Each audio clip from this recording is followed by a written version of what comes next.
On a farm, you're always around dangerous things. What I was doing is by far the most dangerous thing a farmer can do. I was completely unable to move my legs.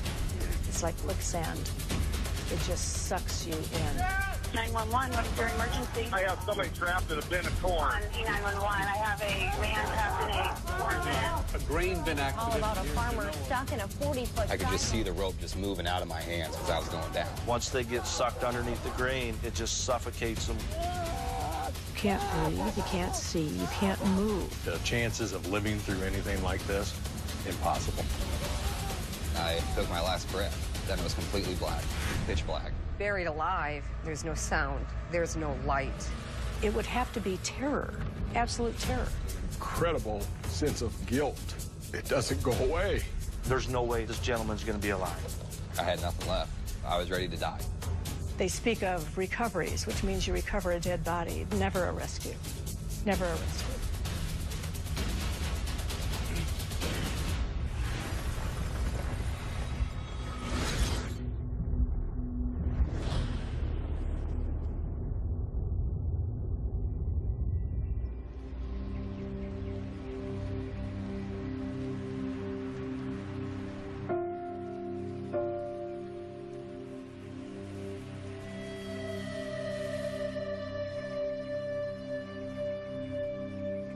The date was June 26, 2013. It started out just as a normal day. Woke up between 6:15 and 6:45. I put my boots on. I always wear steel-toed boots. It was really hot that week. Really, really hot, actually. So I had a cut-off T-shirt and just my work shorts on. I had some leftover chicken strips, so on the way to the grain bin that morning, I brought the chicken strips with me, and I was eating them in the car on the way.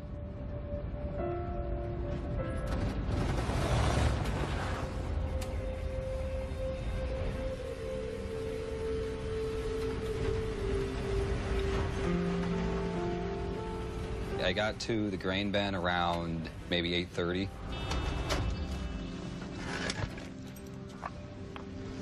Met my dad and Kay, the other truck driver. I met them both up there, and we were just talking about the day, you know, oh, well, in about 5 more loads, hopefully we'll be able to get the door open, and, you know, then this whole process becomes a lot less dangerous because the door is open on the side of the grain bin. And then we just started loading trucks.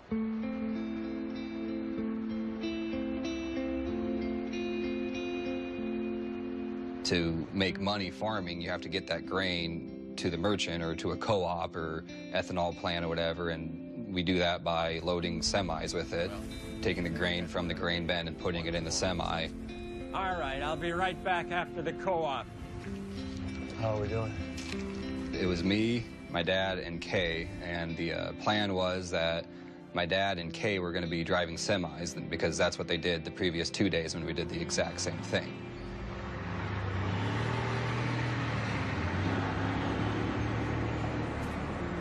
We loaded the first semi, and he was ready to go, so he took off for the co-op.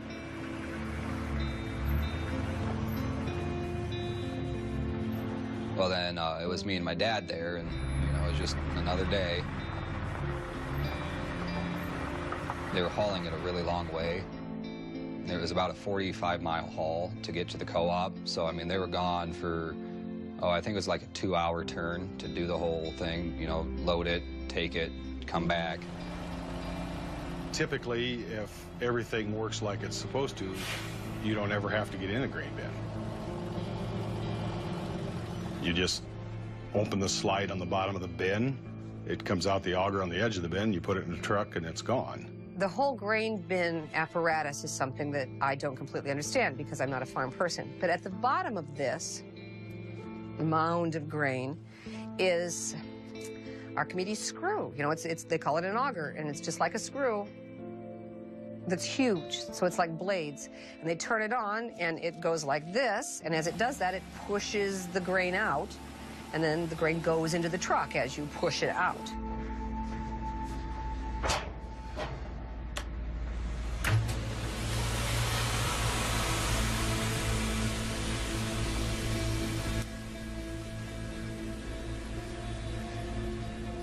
so many things can go wrong.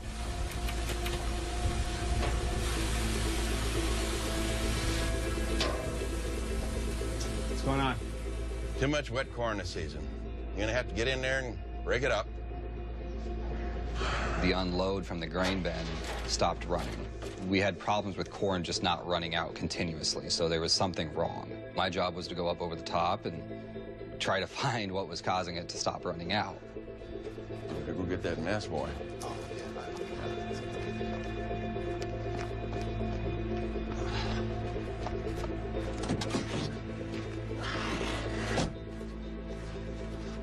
I grabbed my helmet, you know, trying to just keep the spores and stuff out of my face, and this has a ventilation system in it, and it doesn't make oxygen, it just takes oxygen and passes it through this ventilation system. Hockey rinks that way, Gretzky. You jealous?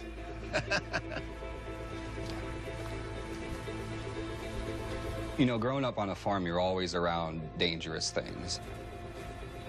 As a little boy, my dad has always told me that a grain bin is one of the most dangerous things. There's a lot of moving parts. The grain bin auger, for example, I mean, you get your arm stuck in there and your arm will be pulled off just from how it works. And the problem with working in grain bins, it's a very common task. I mean, you're always, every year you put grain in the grain bin, and then every year the grain has to come out of the grain bin. So you just become used to doing the exact same thing, and sometimes the conditions aren't the exact same, and that's when you run into problems. What I was doing specifically that day is by far the most dangerous thing a farmer can do.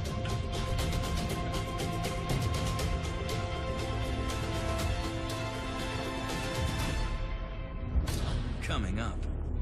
He got in the bin and started poking around. I'm just going to try one last time to poke this rotten corn through. I took my last breath. Then it was completely black.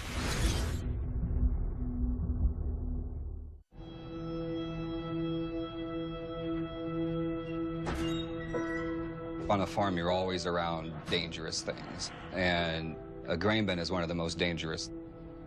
The unload from the grain bin stopped running, so there was something wrong.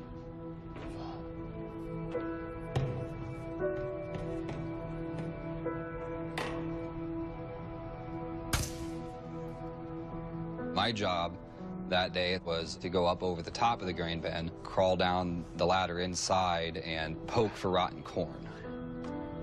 We were guessing that that's what was wrong.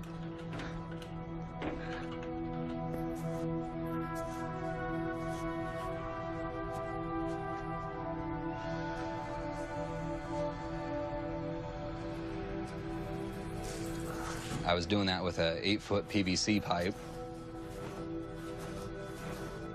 When you step in a grain bin, corn moves and it goes down. It just goes with gravity, it just flows.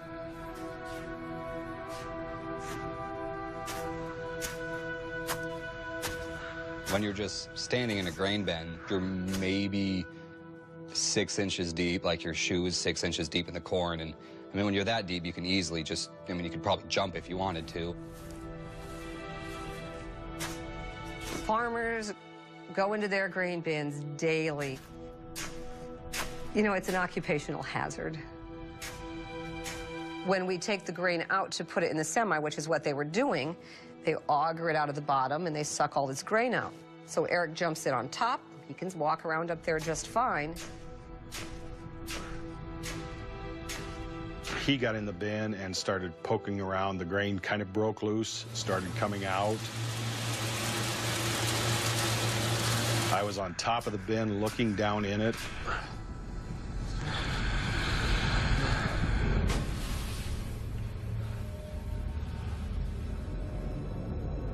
We were trying to be as safe as possible, you know, have someone up in the window watching and just looking down into the grain bin, you know, watching me do it.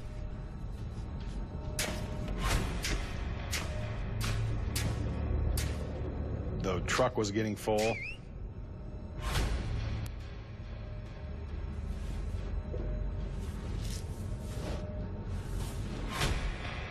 whistled down that the semi was full. He left the window then to go shut the auger off. And when a shelf of moldy corn like that forms in a grain bin, there's an air pocket underneath it. I'm standing in the grain, and for some reason I thought, you know, I'm just gonna try one last time to poke this rotten corn through. So I went down to shut the auger off and to move the truck ahead for the last time.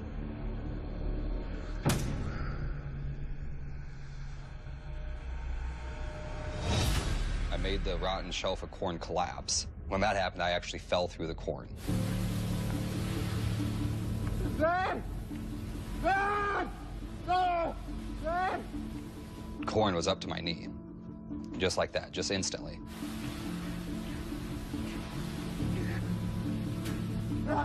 Dad! I tried moving, and I was completely unable to move my legs. Dad! Dad! No! Dad! Dad! Dad! While I was going down, I screamed for my dad. Dad! Dad! Oh! Dad!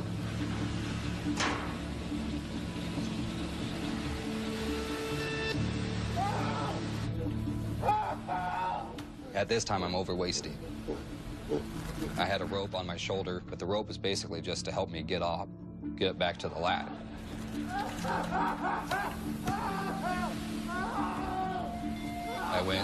I turned and just grabbed that rope. And while I was grabbing the rope, I could just see the rope just moving out of my hands because I was going down.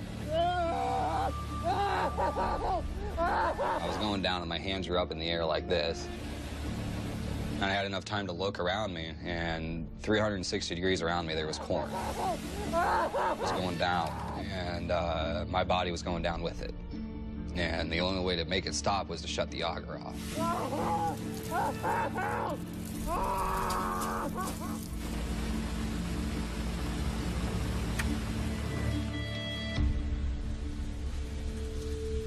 I took my last breath. Then it was completely black, pitch black. Black, I mean, just very black.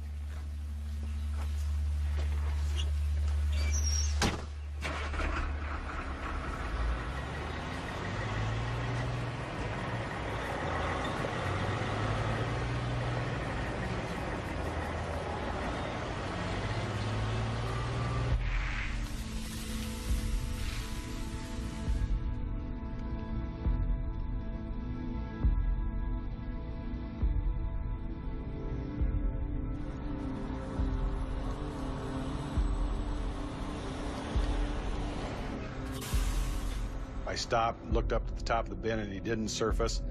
And I thought he's probably doing a little knocking some corn down. I consciously thought that there's no way he can get in trouble because the corn is not deep enough. And then I headed to the elevator. Rick left in the truck to go sell this grain.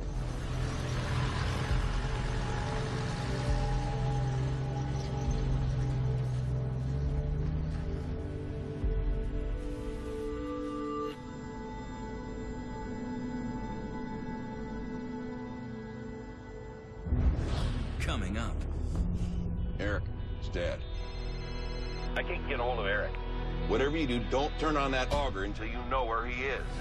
Eric! When something like this happens, it just never ends well.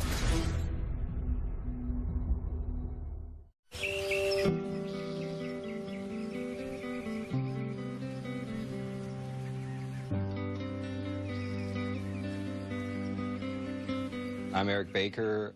Until about 3 years ago, I was just a college student, just trying to find my way in the world. I live in a really small town called Eldora. It's in about the center of Iowa as you can be. All we have is 2 grocery stores, 2 gas stations. My graduating class had 50 people in it. High school had about 210. It's even smaller now, actually, if you can believe that. Iowa is the corn state. Every sign, every billboard that has anything to do with Iowa, if you really look, will have a corn stalk or an ear of corn, partially open so that you can see the kernels. Eric has been part of my medical practice since he was born, as have his older sister, younger brother, his mother, and his father. My dad's a farmer, and my mom is actually a teacher at the high school in town. I'm a high school teacher, so of course there was the expectation that my children will go to college and that they will be successful. Well, Eric, had announced that he wasn't going back to college. He just didn't like it.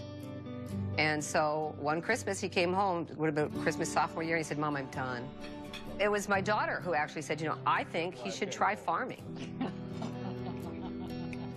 Her reasons made perfect sense. She said, he sets his own schedule.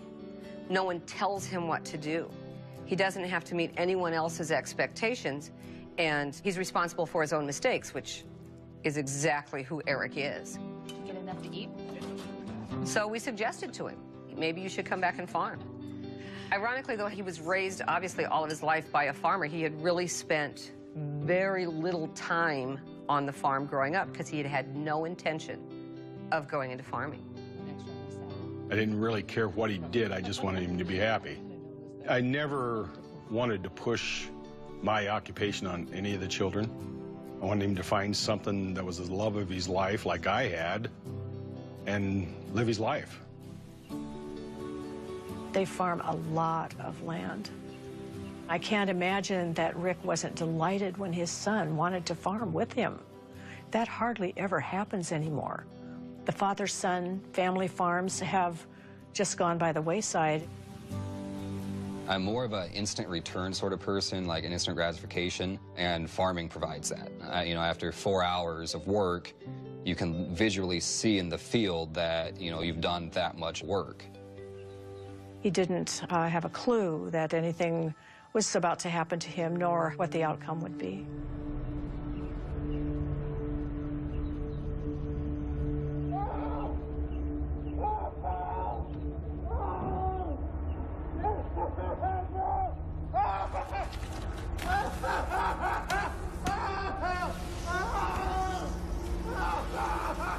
I took my last breath. Then it was completely black, pitch black.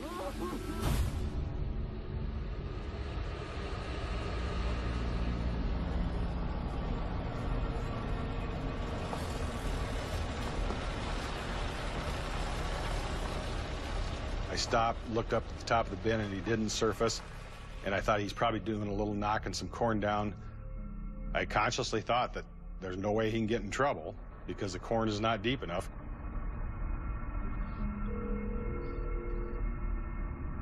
You've reached Eric Baker. Leave a message. Eric, it's Dad. Like a jackass, I forgot to check on you before I drove away. Give me a call, would you?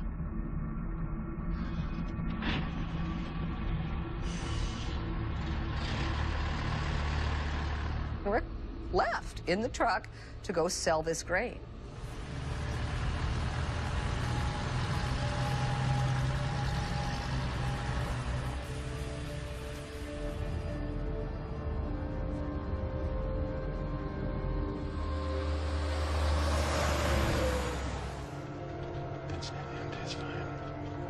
That whole hour driving over there, I just kept getting more and more tense because I could just sense that he was in trouble.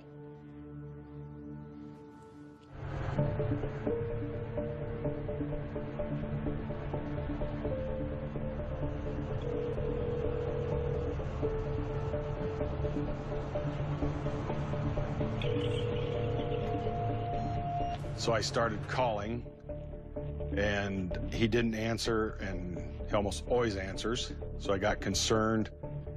I started calling frequently and still no answer. Pick up the damn phone. Come on. It's Rick.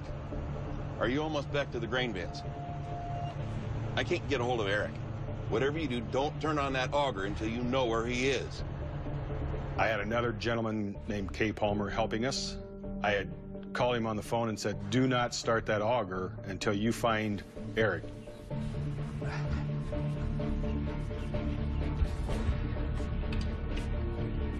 Eric! Eric! Hey, Eric, you there? Either you got to go up in the bin and see where the rope is at, or find the helmet that he was wearing.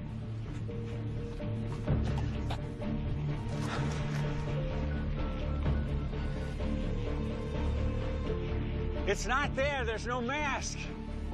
Then get back up in that bin and look again. He's decided to farm with his father. And the first thing that happens, or one of the first things that happens, is that he falls in the grain bin.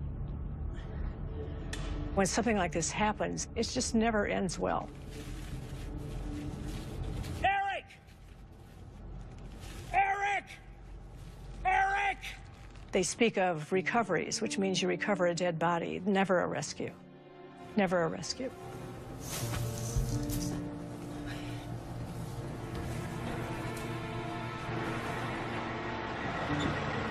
I was in a line over there. I had to wait about 45 minutes to get unloaded. And then finally he called me back. At that time, my phone went dead.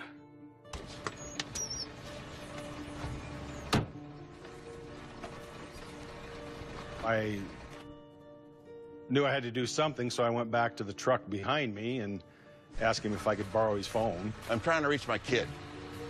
My phone went dead. Can I?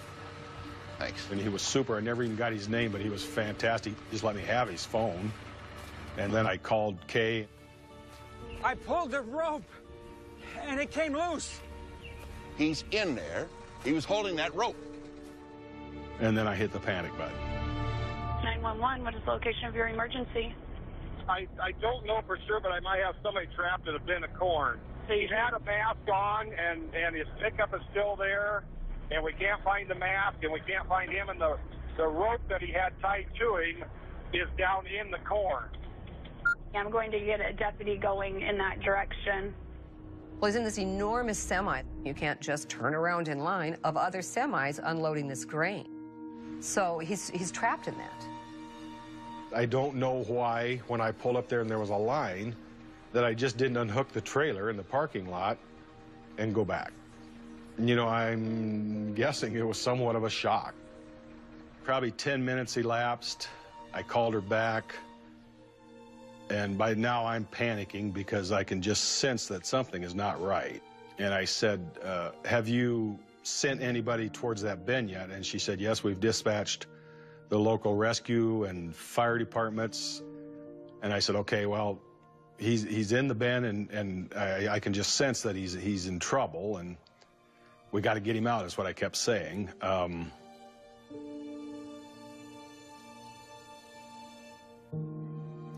I hung up.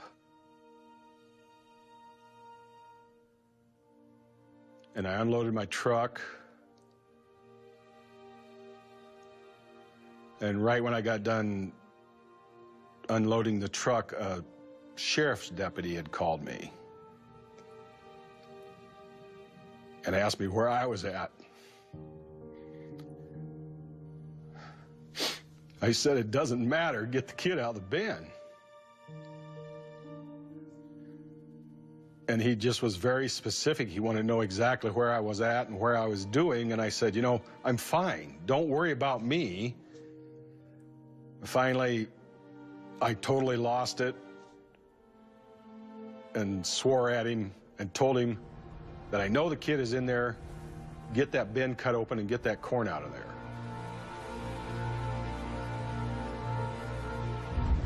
Coming up. How long has he been down? Get to the grain bins now.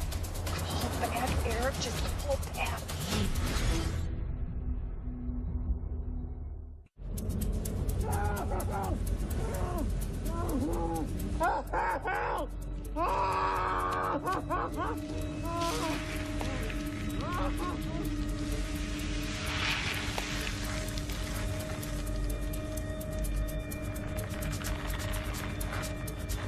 PBX on E911. I have a possible, there is a man trapped in a corn bin.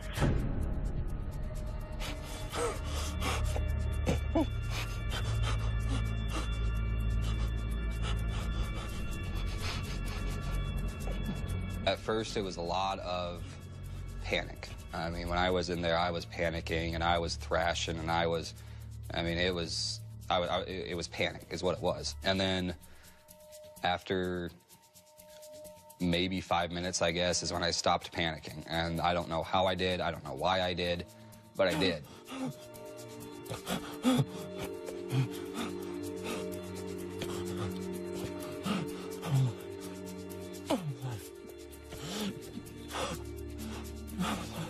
At some point, I just remember talking to myself and being like, hey, I'm alive.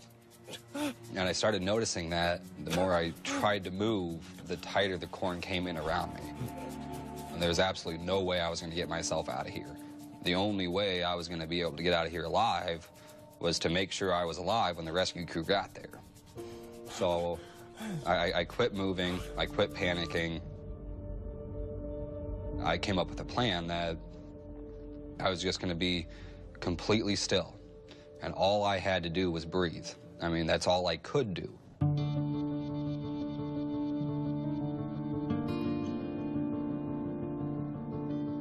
So when I was in there, I had a pretty good understanding of time.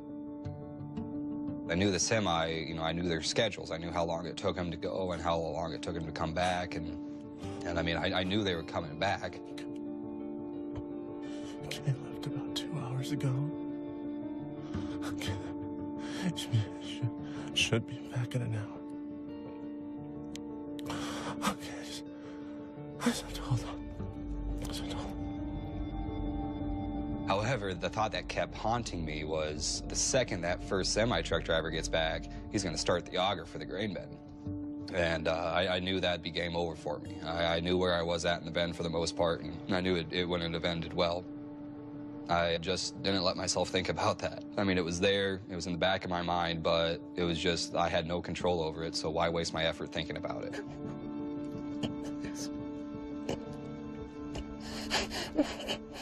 Sense of helplessness was unbearable. I mean, I was completely helpless for my own life. Eric!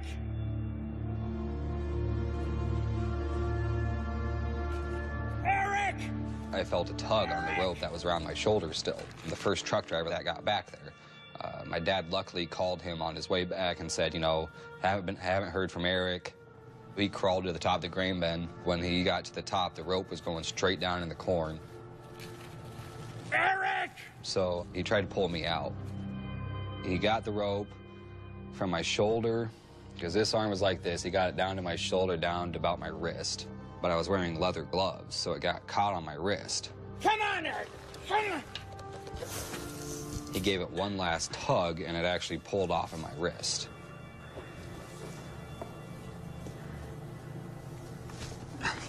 And when that happened, my first thought was I lost my hand because it gave me a hell of a rope burn and it hurt. And then the next thought I had was, well, now they know I'm in here.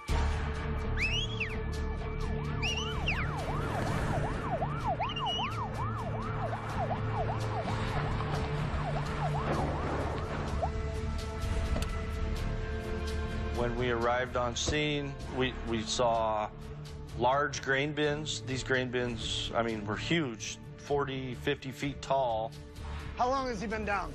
An hour, maybe two, I don't know.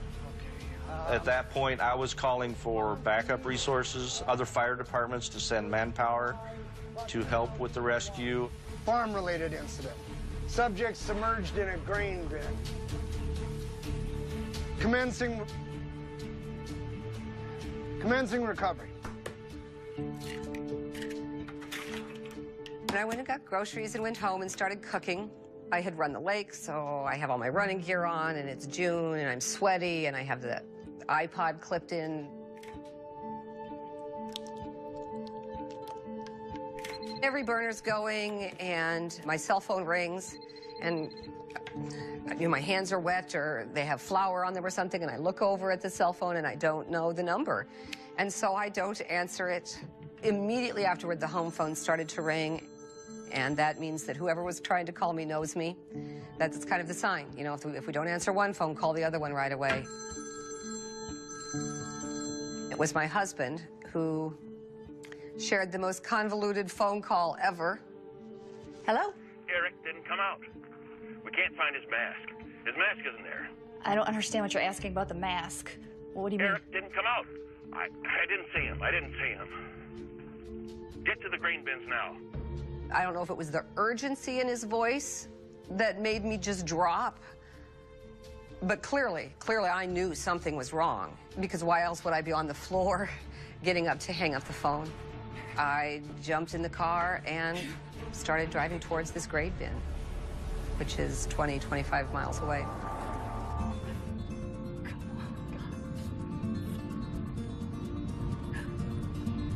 I don't remember a lot of the drive. I remember if I exhaled, I cried. So I tried to hold my breath and, you know, driving, holding my breath. And then I would, of course, have to breathe, at which point I would just start sobbing, and so I would stop. I was texting and driving, texting Eric, because sometimes he will answer my texts when he won't answer his dad's. I remember when I came to the first stop sign, which is about 5 miles from our house, I glanced down at the speedometer and thought, at 125 miles an hour, I wonder how soon I need to apply the brakes to make that stop sign. If a police comes along and the sirens go on, I wonder if it would be more expedient for me to stop and then have him lead me in, or if it would be more time efficient for me to just keep going and let him follow me, obviously, with the sirens going.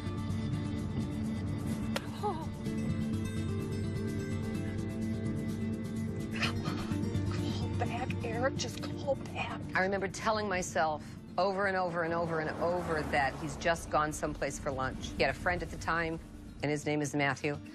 He and Matthew probably ran to McDonald's. He and Matthew probably went to lunch. I just know he and Matthew, and boy, is Rick going to be mad when he gets back and finds out he was this worried, and they had just run to McDonald's and he didn't tell anyone. All I could think to myself was, for God's sakes, let a patrolman stop me, because I was going as fast as a truck would go. Hang in there, Eric. Hang in there, buddy. It's gonna be okay. All the way back, I talked to him the whole time. Never stopped.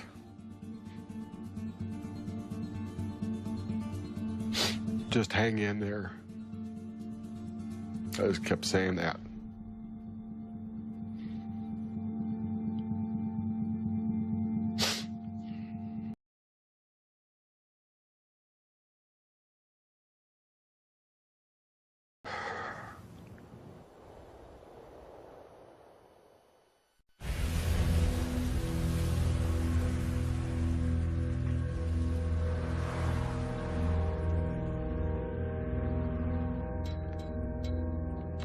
When we first arrived on scene, from past history and from our training, the mood was, this is a recovery.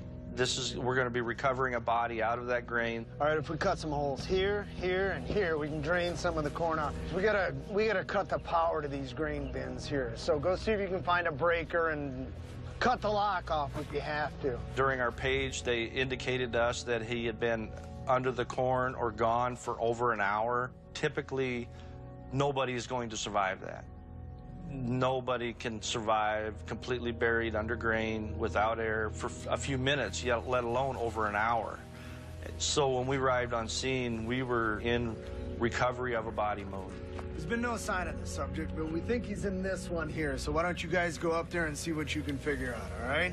Come on, we're going up.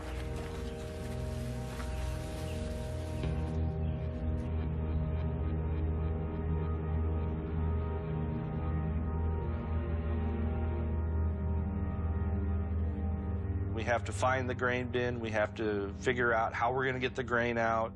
We have to do this in a constructive and safe manner, and make sure we have the right location, get down to him, and be able to pull that body out of that grain bin. Once they get sucked underneath the grain, It just suffocates them within 2 to 4 minutes, and they're done. It's like quicksand.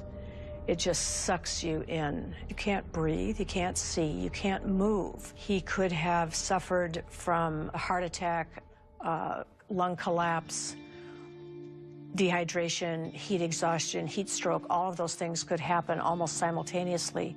But the primary cause of death is just not being able to breathe.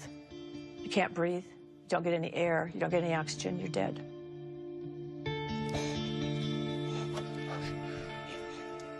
My body was positioned that it looked like I was trying to climb out of the corn until the very last second. I mean, that's how I got frozen.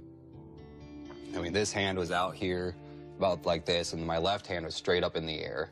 My right leg was pointed down on my tippy toes, and my left leg was about yay high, just trying to step up. My right foot, the one that was pointed down, was actually on top of the gearbox of the sweep, and the gearbox for the sweep is in the very center of the grain bin. My dad, if he would have taken another 2 minutes, another 15 seconds to turn that auger off, that would have been an ugly death. My leg would have came out of the auger in the semi, and then he would have known, and that would have been bad. It was 137 degrees in the grain bin that day, so it was very, very warm in there. My left hand was straight up in the air. About this much of my hand was out of the corn. Yeah, about just pretty much my 4 fingers. And one thing that I did when I was under the corn is I took this glove off. And that was a very slow process. I mean, it was 1 finger at a time, and then I would sit there for 20 minutes and breathe. I took the glove off so I could have a little ventilation going up out of the corn. It was a very, very weird victory when I got that glove off.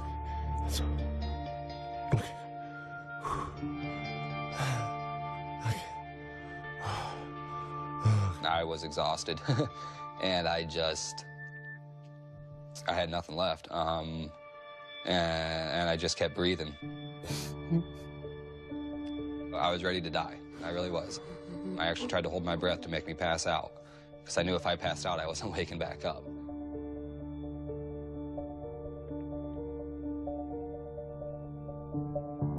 I held my breath 3 times. And my conversation with God or whatever was, if I take another breath, that means, either A, you're not ready for me, or B, you're not there. But regardless, if I take another breath, that means I'm living through this. I wasn't sure the first time, so I tried it 2 more times, and the end result was the same each time, so I kept fighting.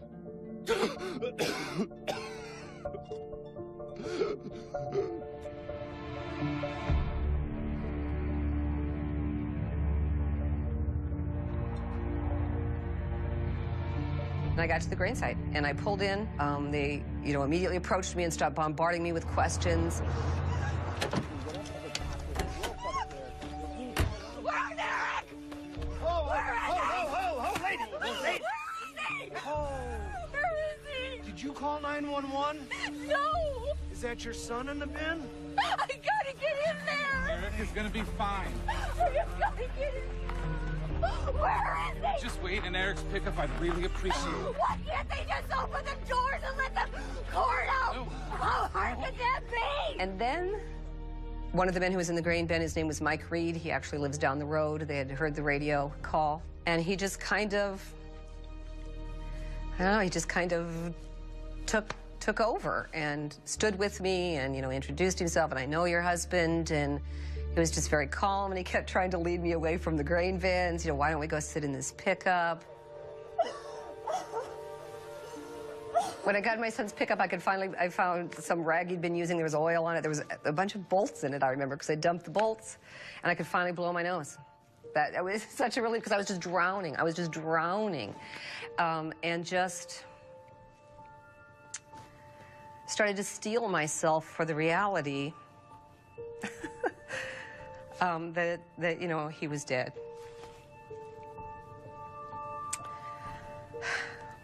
I started giving myself little pep talks so that when I saw the dead body, I wouldn't collapse and make a fool of myself in front of all of these people.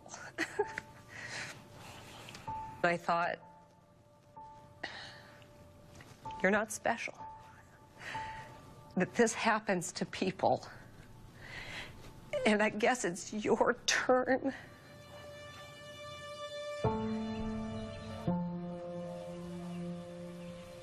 Picturing him in there, you know, was horrible.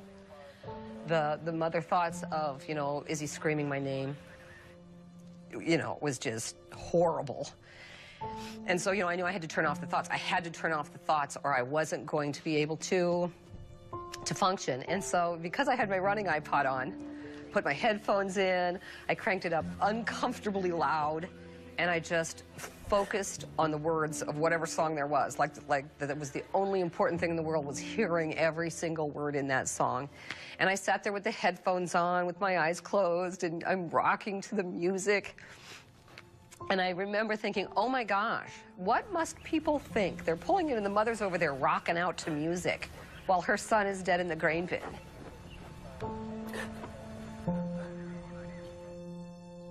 And I said to myself, you know, I don't care what they think. I am surviving here. They're just going to have to deal with it.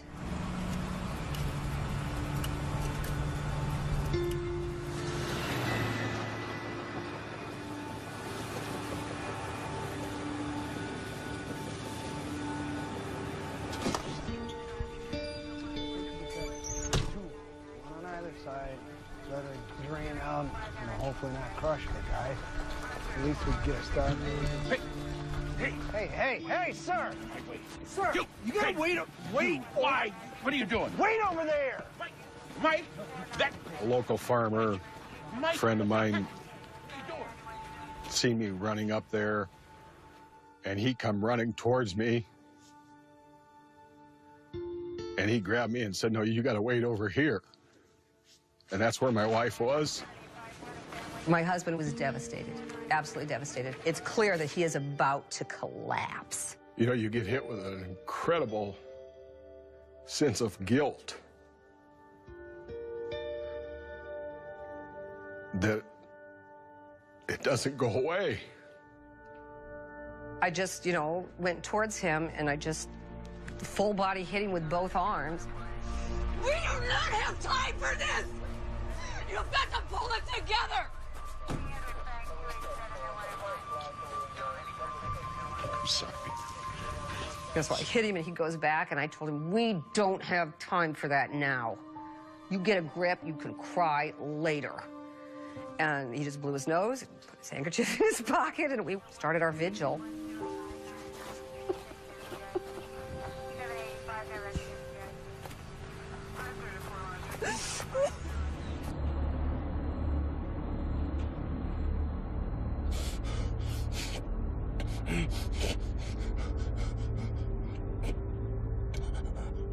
I was unconscious under the corn, and then all of a sudden I start feeling a breeze. And that's when I realized that someone was in the grain bin. He could be anywhere. It's not looking good. If he's in here, he's dead.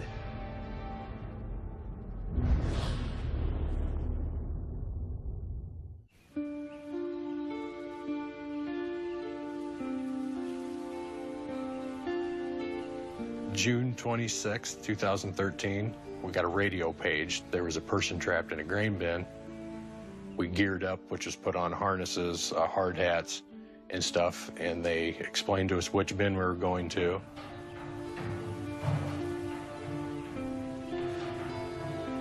Everybody assumed from all the indications that there's no way this gentleman's going to be alive. Just no way.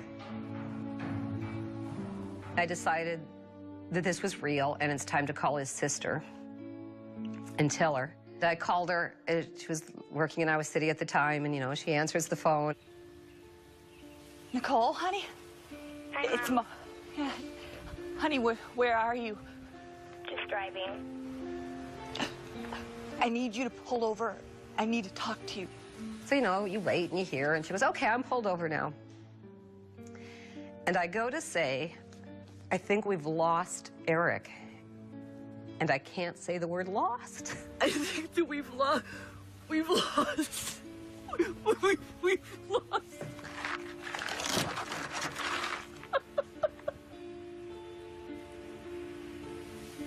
I was standing in front of his pickup, and next thing I know, I'm on the ground with his phone, uncontrollably sobbing. Uncontrollably sobbing like I've never sobbed before. Just shaking, can't talk, can't tell her. She's asking questions on the other end of the phone, and I can't answer.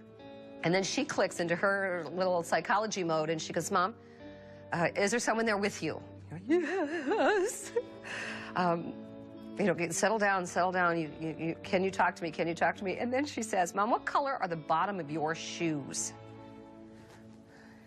What? The bottom of your shoes? Red. So I look at the bottom of my shoes like it's the most important thing in the world, and I start describing. Well, you know, there's some red, and there's some yellow. Can you tell what time it is, Mom? Oh, yeah, I want you to sit there and look at that clock, and you don't have to think of anything. You don't have to be responsible for anything. You don't have to do anything until 2:30. 2:30. You don't have to do anything until 2:30, and at 2:30, I will be there. Can you do that? I'm like, yes, I can do that. and I hung up the phone, and then I was fine again. I was in control and got out of the pickup, and I think I was just waiting at that point for her to get there.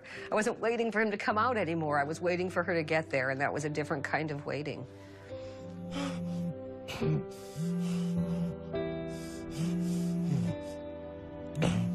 The whole time I was in the corn, my phone was going off, and it was in my front left pocket, and I could actually feel the vibrations through the corn because it was so densely packed in there. Hi. You've reached the voice mailbox of Eric Baker. I can't get to my phone right now. Ironically, my girlfriend at the time, she sent me a text message that said, did you die? I thought that was pretty ironic. Weird things kept flashing back to me. Like, I was in sports in my high school. I had this one coach. Him and I did not get along very well. And his biggest thing was, don't make excuses. And I mean, you know, this is a pretty far-fetched example, but you could be hanging there with your bone or something hanging out of your arm, and, you know, he'd get in your face and start screaming, well, don't make excuses. And at one point in the grain bin, I remember laughing to myself, thinking, you know, I think this excuse would get by him. I think buried in corn is a pretty good excuse, Coach. Don't you think so? But then there's little things I didn't think about. Like, I didn't think about my mom. Didn't even cross my mind, not once. I don't know why.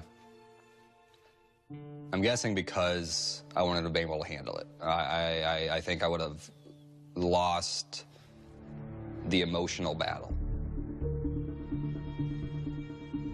I had a lot of time to think about death.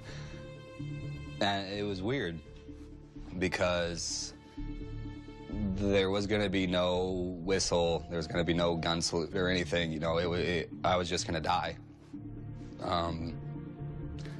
And the one that really bothered me was I wasn't going to know if I were to die. I would have no idea. After thinking about that, that's when pain became good. My right foot was pretty severely crushed, and that's when pain became good. Pain meant I was alive. I mean, you know, if I can feel this, that means I'm alive. I remember thinking, it might have even been a dream, that I was either going to see the light or I wasn't. And the light is the hole at the top of the grain bin. I mean, there was a little light in the grain bin, and I was either going to see it again or I wasn't. And then I got pretty shooken up about that, so I quit thinking about it and went back to just breathing.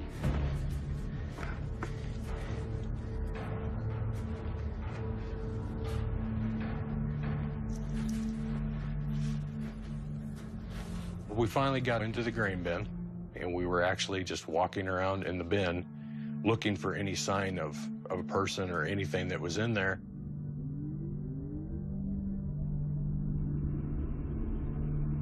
They turned on the giant fans. I could actually feel the fan, the air moving through the corn, and that's what woke me up. And then that's when I started like being aware of my surroundings, and I noticed my hand was buried. That wasn't buried before because I took the glove off. They were walking around the grain bin, and corn or grain, I guess, in a grain bin flows like water. So someone's steps on the outside, corn always moves towards the center because that's the lowest point inside of a grain bin is the center. So luckily for me, I was in the very center. So every time they took a step, I got more and more buried. And they walked around the grain bin for about 10 minutes before I realized they were there.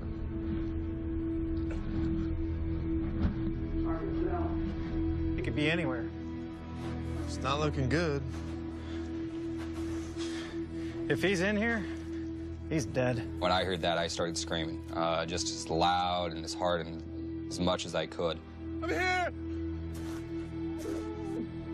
Shh, shh, shh. You hear that? Someone outside yelling? Listen. Hey! I heard something. It was a muffled noise, and we got real quiet. Then I heard it again, and it sounded almost similar to a small child or something underneath a pile of blankets. Listen. It's right here underneath us.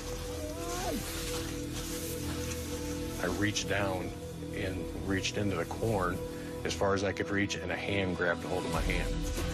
He's alive! We locked fingers. He's alive! He's alive! He's alive! He's alive! The fear and sheer shock was just unbelievable. No, I don't think we need any additional resources. I think we're in a recovery situation. He's alive! He's alive! Hold on a second. He's alive! Scratch that. Holy crap, he's still alive. The whole attitude, the drive, the willpower just went up. I mean, adrenaline rush galore. They found her. He's alive. Oh my God! After they found my hand, that's when things started happening. The intensity went from a 3 or 4 on a normal recovery call to a 12 off the scale. We actually started digging like dogs. We just got down on our hands and knees and just kept digging and digging and digging. They were just saying the whole time, keep talking, keep talking, keep talking. So I started counting. 3, 4. Not because I was timing them or anything, I just didn't have anything else to say at this point. I was pretty tired, and it was the only thing I could think of to talk about. 11. The whole time I was just sitting under the corn listening to them dig and dig and dig and dig and dig.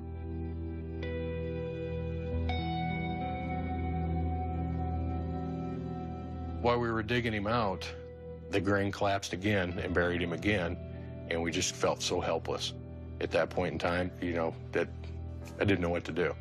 That's when it became real to me that the fight was not over.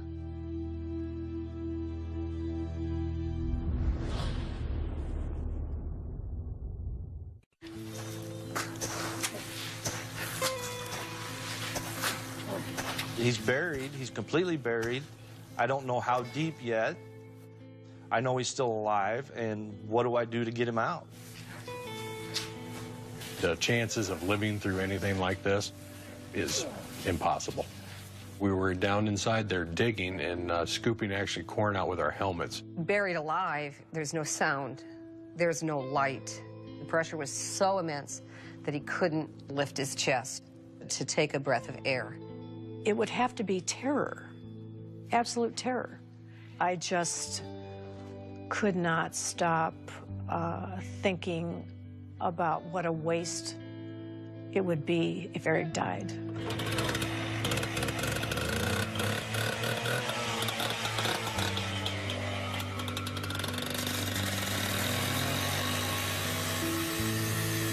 On the outside of the grain bin to drain the grain, we had cut 4 holes total.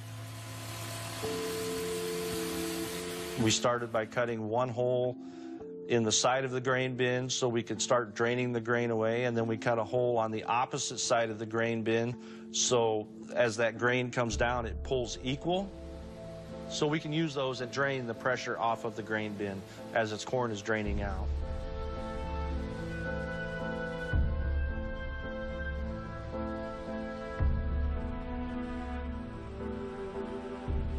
I had 10 fire departments there. I had 2 rescue squads. I had 4 ambulance crews. I had anywhere estimated 100 to 120 rescuers, all working. I mean, I had people everywhere, 10 to 15 people at every hole in the side of the grain bin scooping corn. A lot of them didn't even know who they were scooping for.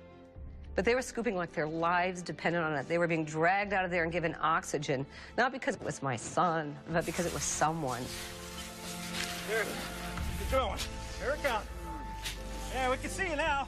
We hit something with one of the helmets, and it was like hard. It didn't make any sense. Maybe it looked like a piece of pipe, I wasn't sure.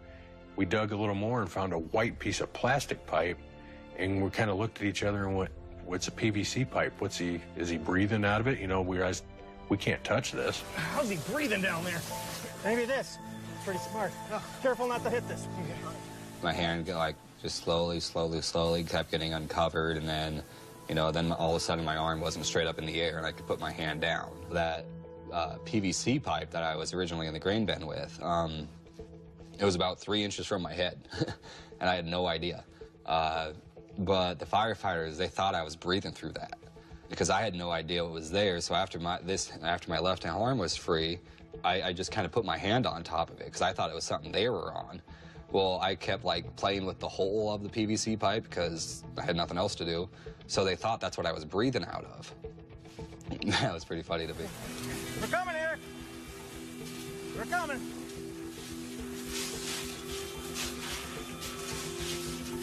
Once we cut the holes into the 4 sides of the grain bin and started removing all that grain, it would pile up so high that we had nowhere to push it by hand. We're not able to move the corn fast enough. I need a bulldozer. I think I saw one on the next farm over. Go over there and fire it up. Now. I sent a fireman over to get that bulldozer and actually use it to move the grain away from the grain bin as we pulled it out the holes in the sides and everything. Pushing it away in bigger piles and bigger piles. Just nothing but handwork. You know, cut a hole and start pulling grain and pull corn and pull corn. It's incredible. You're talking to us, pal. We just knew we had to keep digging no matter what.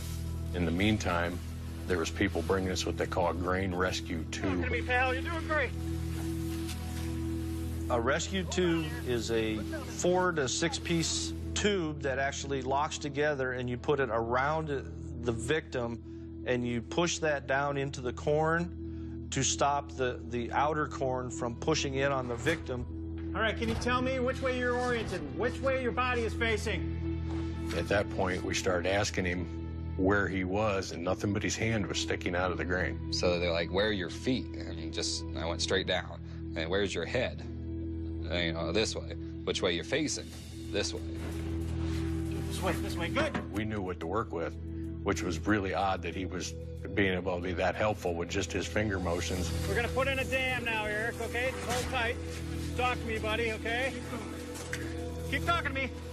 Then we proceeded to get the tubes around him. Hold on. Coming in.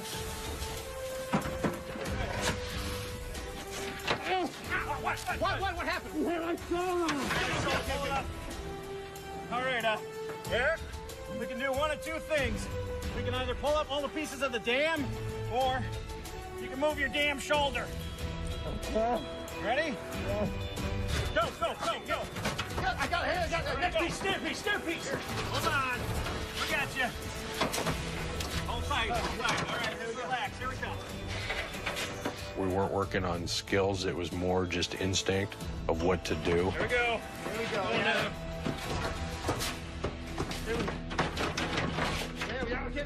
Anchor him, get him in. All right, Eric, we're coming in. We're gonna dig you out now, Eric. Hold on tight. We're coming. We're coming. Okay. Just keep the helmets coming. We're digging in there, and we kept hitting this piece of plastic and didn't understand what it was. We kept looking, you know, what is it we're hitting? We weren't really sure what we were getting into. Coming up.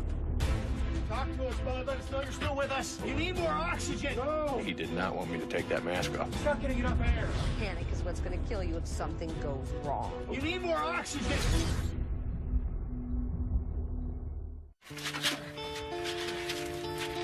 Bucket, bucket.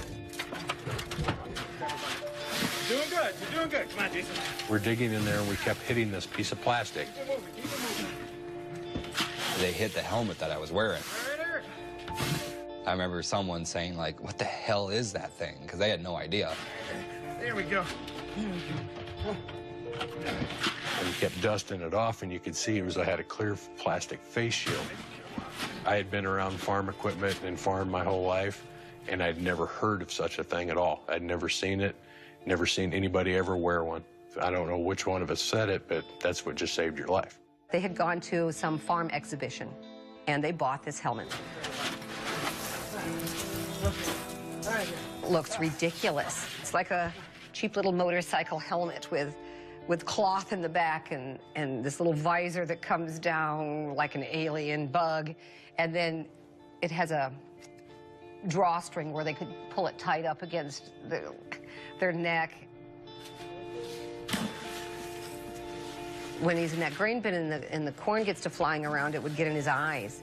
He found that when he wore this mask with a little air fan, it kept his eyes clear and he could see. Okay. This must be why he's still alive. Talk to us, bud. Let us know you're still with us. No, we are not going to leave you until they put you on that life flight. There was a glimmer of hope. Maybe he can live through this. Without that helmet, I would have been dead in the first 60 seconds, guaranteed, no questions asked at all. All right, good, Eric. You're doing good. You're doing good. Started digging and got down, there was this beeping noises. And I didn't understand what the beeping was, and Eric kept trying to say something that the batteries are going dead. The battery pack on my helmet, it was running out of juice, and it was just telling me, you know, low battery. About that time, that helmet quit beeping. Your mask's batteries are dead. We need to get... No! You need more oxygen! No! He was barely showing his face at that moment. He did not want me to take that mask off his face. They wanted me to take my helmet off, and I was pretty persistent with saying no. I mean, that was because, you know, it kept me alive until then. He's not getting enough air. Eric, how about we feed this oxygen tube under your mask? You can keep your mask, but you get some air. There you go. So we took an oxygen tube for rescue breathing and took the mask off and put the tube underneath his chin and let him suck on a tube to get fresh oxygen into his face. Good. Okay. All right. Breathe deep. Good. All right, Jason, you're out. You're out. No, okay. Take a break. Okay. Take a break. All right, Eric, here it comes.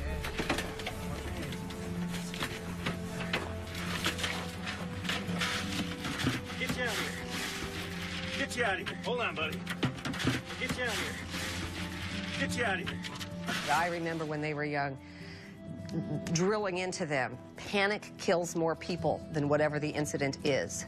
So, you know, we go to the state fair, you get lost. Don't panic, okay? You stand still, you get a grip, and then you figure out what's the next thing I should do. I drilled that into all of my children. I mean, anything we would try. Just remember, panic is what's going to kill you if something goes wrong.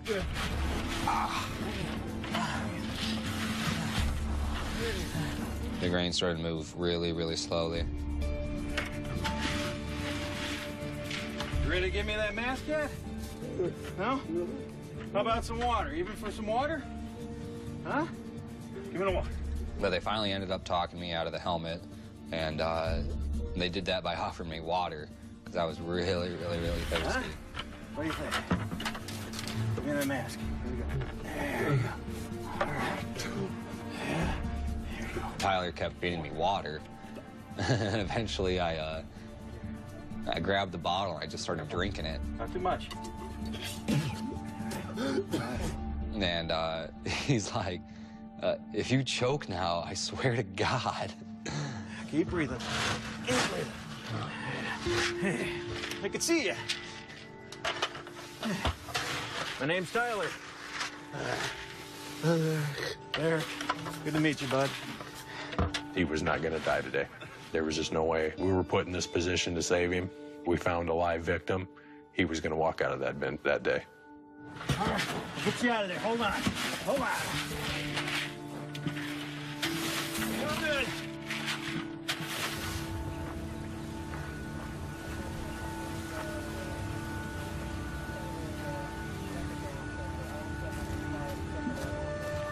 One of the main key components that kept me driving on was my dad. I knew that if I were to die in that grain bin, that he wouldn't have been able to take it. He mental breakdown. I mean, everything he's worked for would just be gone. And I just couldn't let that happen.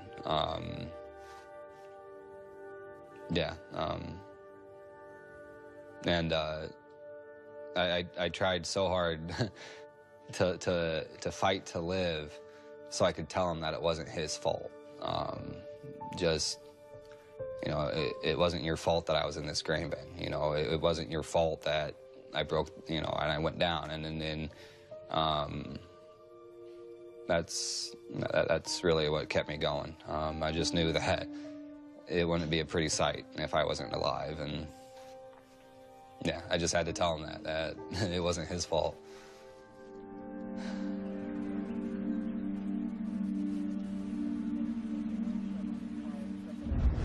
Coming up.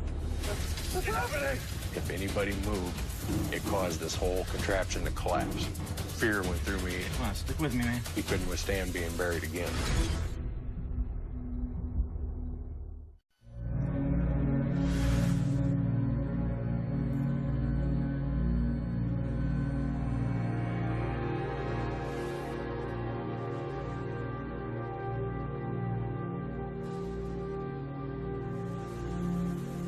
Them guys were working themselves sick. A determination that you can't imagine. They were dehydrated. The EMT had set up a tent off to the side there, and they would have to drag them guys off that corn pile to get them to come over and do their vitals. And I believe there was a few of them they wouldn't let go back, and they pushed them out of the way and went back anyway. It's something with firefighters. When they volunteer to do this job, they're not going to leave anybody behind. You can count on them. Doing good, Eric. Hold on there. Get me out. At that point in time, I don't know how much time it had lapsed. It was probably another half hour of us digging. The grain shifted in the bin and started to collapse that whole tube barrier around it. What's good? What's going on? You're right. Oh, you're okay. What's happening? You're right. Everything okay? Yeah, we're good. And I had to basically use my body as a jack to hold that apart because it started out as in a circular pattern around him. It started to crush into an egg shape. And with him in there, there was movement in the bin around us. Other firefighters were in the bin.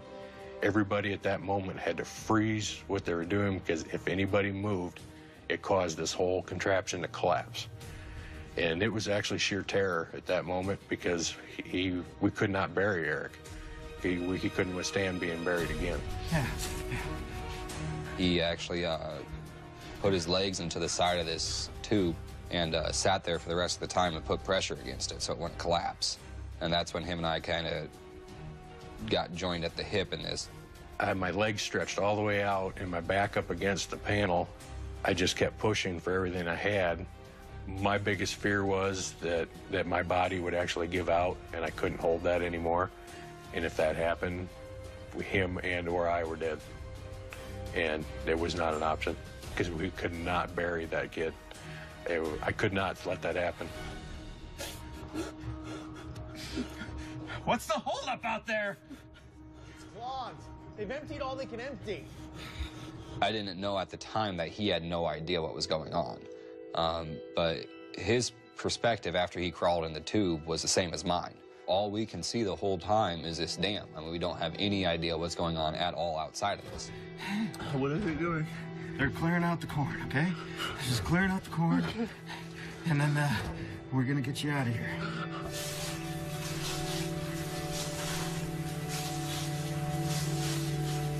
I knew there was people outside working as hard as they could because they had to actually physically drain the bin from the outside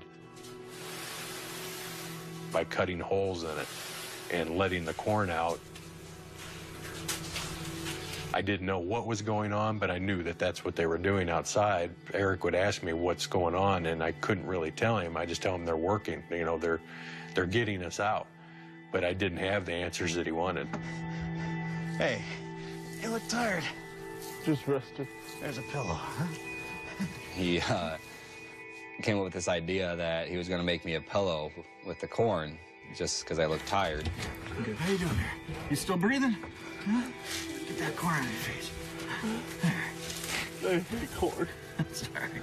I don't blame you. I just kept him focused on me, and I would constantly tell him, look at me. He would get tired, and he would look down, and I'd make him look at me. And it got to a lot of times he would just lift an eyebrow. He would just do something as simple as that I knew he was with me. I just did not want him to close his eyes. One time he did. He was so tired he let his hand fall away from mine because we had kind of a grip on one hand all the time. We kept squeezing each other's hand, and it scared me because he went limp.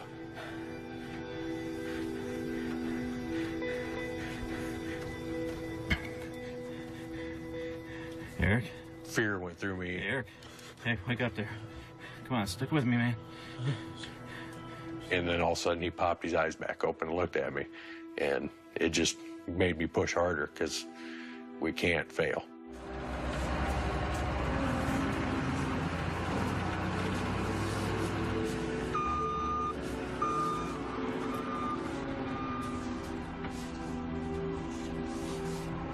They actually had to physically empty this bin around us before we could move. Slowly we could see light. It was kind of exciting because I knew we were getting close, and I could tell him, you know, we're getting closer, but he didn't believe me anymore. I had told him 5 more minutes so many times. He didn't believe me anymore. It was kind of the joke we had between us. Okay, I'm done with your 5 minutes. I think I can put myself out. Not even if you were the Hulk. I can do it. Be my guest.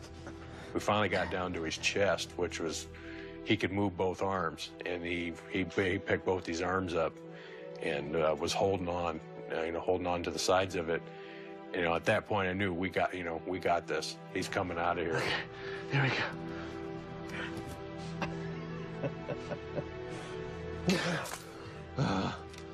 I'm just tired. He pulled, but he didn't have the strength, but he wanted to try. He wanted out of this bin. And at that point, you just start feeling that kind of this is coming to a completion. You know, this is gonna work. We got this. Here you go. Ready? Here we go. All right, Eric. Here we go. Ready? 1, 2, 3, go. Come on up. There we go. I'll be with the first one. Let's go here. Come on. Come on. Pull. Pull. Pull.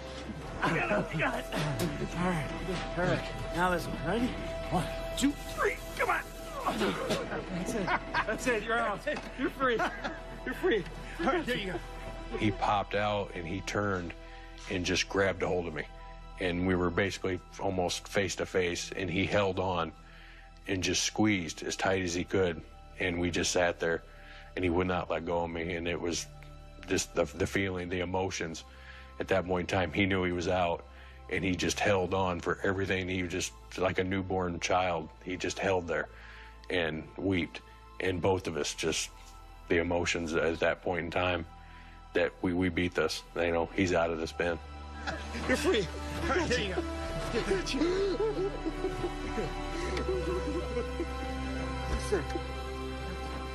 I collapsed in Tyler's arms and just started bawling, just uncontrollably. It was just, I mean, all these factors, you know, all my adrenaline, the fact that I was alive, you know, that all just hit me. Yeah.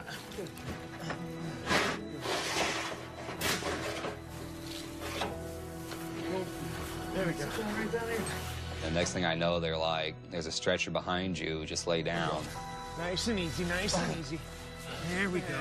I got you. There you go. Good job. You're doing great. You're doing great. Mom and Dad are waiting for you outside. He's alive. You know, we did this and don't know how. I mean, it just, against all odds, this should never happen. But he walked out of this. 1, 2, 3. Up. He gets to live.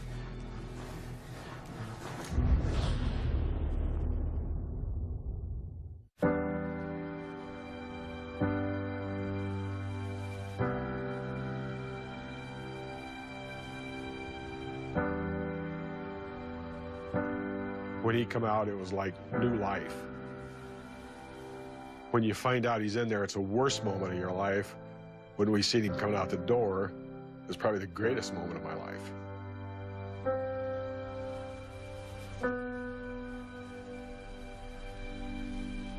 I don't know how you put that in words. You know, my God, it was just incredible. I guess if a newborn knew what it was like to be born, that must be what it felt like, because I was born again. Yeah, that there was going to be life again. Eric!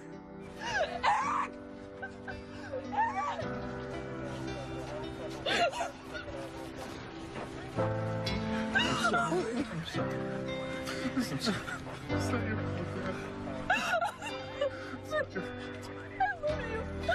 love you. I love you. I love you. Finally, I got a chance to get up to his face and tell him I was sorry and I loved him. My dad was behind me kissing my forehead, and, you know, he's just all teary-eyed and just sorry, sorry, sorry. And the first thing I said to them was, sorry about all the corn in the ground. I apologize for the corn on the ground, because there was a lot of corn on the ground.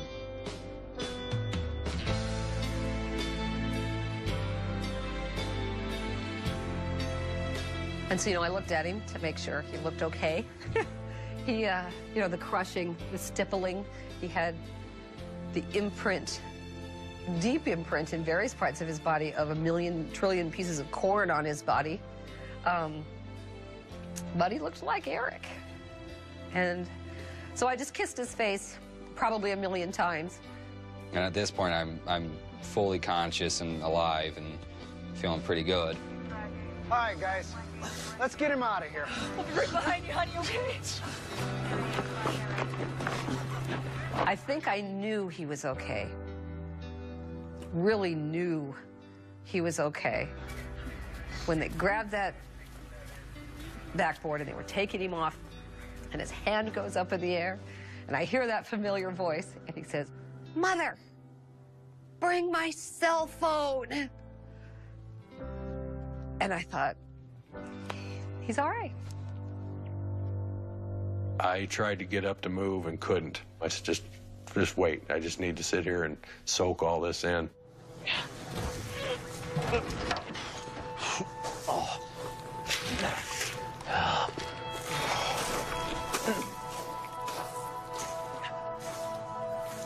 I finally got up to the point where on my own strength I could stand up. Walked outside, and it was like walking into a stadium of people. It was breathtaking. Everything had to happen exactly how it happened, or he wouldn't have gotten out of there. He had to have had that rope around his arm, or his hand wouldn't have been up in the air, and they never would have found those fingers. He had to have been wearing the mask. He had to have gone straight down, Because if the expanse was big enough and he would have gone down on his back, he would have been crushed and wouldn't have been able to breathe at all. He had to have been wearing steel toe boots or he wouldn't have his foot. He had to have been trained by this horrible mother not to cry and not to panic, and that you deal with things first and then you can cry later. Everything had to happen exactly as it did, or he wouldn't have gotten out.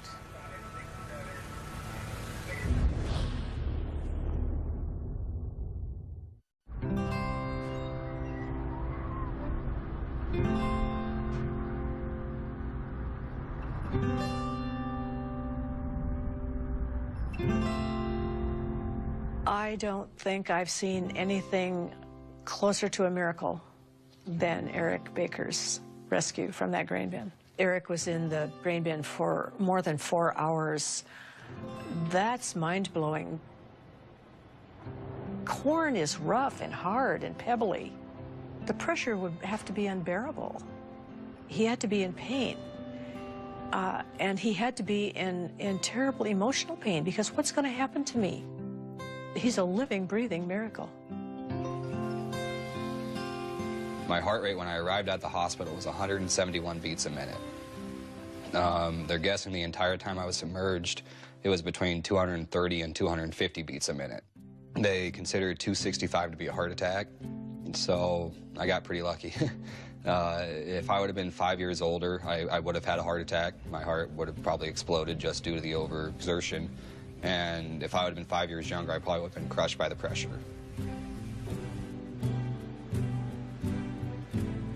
Today, he's farming with his father.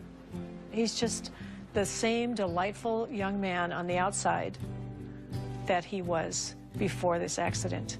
Life is never the same. It's never the same. And it'll never be the same for the Baker family, but it's never the same in a good way. Life is just unpredictable. I mean, I'm not religious, but I mean, if you want to see God laugh, tell him your plan, you know, because there is, I mean, you know, you have an itinerary and everything, and it just doesn't happen like that. Since that day, Eric's been in contact with me. We've met a few times. Every time I see him, there's emotions. Just to see him smile and his whole family to be happy is just unbelievable. To be able to come out of this and physically look at him and not be able to tell that he was ever buried alive, it's just incredible, you know? It's an incredible story. Everyone still, you know, a year or so later, ask me, you know, how's Eric? And I tell them he was fine. And I think they're just shocked. They can't believe that he's fine. Everything, every single day from here on out is a gift. We've already suffered the worst day of my life, as people like to say. And so every other day is great.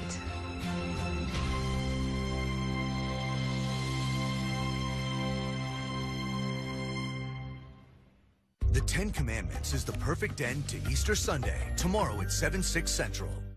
When you're married to a police officer, you just always have to appreciate every day and every moment that you have. Hands up, where I can see them. Next time on In an Instant. Sometimes you get that feeling that there's something that's right here, and I really didn't get this until it was too late. Joseph McGrotha stated that he would never go back to prison again, no matter what. I was trying to grasp that. He had actually been shot. I had 45 seconds on this earth. I'm not going to leave this parking lot, but neither is he. In an Instant. Why are we holding hands? Why not? Everybody loves Jimmy Kimmel. Am I right, ladies? Stars, music, hilarity. Hop into bed with Jimmy Kimmel Live next week on ABC.